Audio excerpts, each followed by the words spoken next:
La troisième citation biblique est explicite avec l'évangile de Jésus.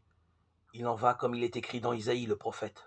Voix d'un cri dans le désert. Préparez le chemin du Seigneur, faites droit ses sentiers. Marc 1, 2. On ne s'étonnera pas de trouver là encore une modification du texte originel. Dans la Bible grecque, le cri d'un messager exhorte en effet les exilés à accueillir la délivrance que Dieu lui-même viendra leur faire goûter. Préparez le chemin du Seigneur, faites droit les sentiers de notre Dieu. Isaïe 43.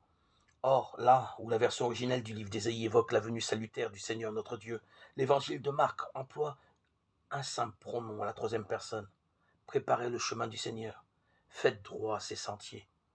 La correction permet évidemment de reporter sur Jésus le titre de Seigneur habituellement donné à Dieu, et par voie de conséquence d'inscrire à nouveau Jésus dans le corps de la promesse.